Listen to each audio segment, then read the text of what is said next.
வாலாஜாபாத் ஒன்றியத்துக்குட்பட்ட காரை கிராமத்தில் மக்களுடன் முதல்வர் திட்ட சிறப்பு முகாம். 600க்கும் மேற்பட்ட மனுக்களை பொதுமக்கள் ஆர்வமுடன் அளித்தனர்.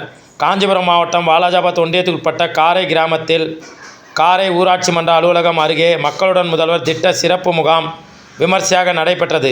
மாவட்ட வருவாய் அலுவலர் வெங்கடேசன், வாலாஜாபாத் வட்டாட்சியர், வட்டார வளர்ச்சி அலுவலர்கள் கண்ணன், காஞ்சனா ஆகியோர் முன்னிலை வகித்தனர். வாலாஜாபாத் திமுக வடக்கு ஒன்றிய செயலாளர் படுநெல்லி பாபு அவர்கள் தலைமையில் வாலாஜாபாத் ஒன்றிய குழு பெருந்தலைவர் ஆர். கே. தேவேந்திரன் அவர்கள் சிறப்பு அழைப்பாளராக கலந்து கொண்டு தலைமை வகித்து முகாமினை தொடங்கி வைத்து பேசினார். அப்போது தமிழக முதலமைச்சரின் சிறப்பான திட்டங்களில் ஒன்றான மக்களுடன் முதல்வர் திட்டத்தின் கீழ் 15 அரசு துறை அலுவலர்கள் இங்கு வந்துள்ளனர் என்றும், மக்களுக்கு தேவைகள் அனைத்தையும் ஒரே இடத்தில் பெற்றுக்கொள்ளும் வகையில் தமிழகம் முழுவதும் இது போன்ற முகாம்கள் நடத்தப்பட்டு வருகின்றன. அரசு அலுவலகங்கள் நீங்கள் தேடி செல்லும் நிலை மாற்றி அரசு துறை அலுவலர்கள் உங்களை தேடி வரும் தமிழக முதலமைச்சர் நிலையை உருவாக்கியுள்ளார் என பேசினார்.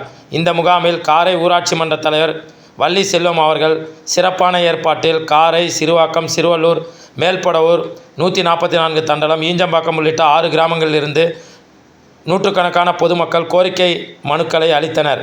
இதில் ஊராட்சி மன்ற தலைவர்கள், ஒன்றிய கவுன்சிலர் மணி, காரை ஊராட்சி மன்ற துணைத் தலைவர் கவிதா டில்லிபாபு, வார்டு உறுப்பினர்கள் மற்றும் அரசு துறை அலுவலர்கள், மக்கள் பிரதிநிதிகள், பொதுமக்கள் கலந்து கொண்டனர். இம்முகாமில் துறை வாரியாக 600க்கும் மேற்பட்ட கோரிக்கை மனுக்களை பொதுமக்கள் அளித்தனர்.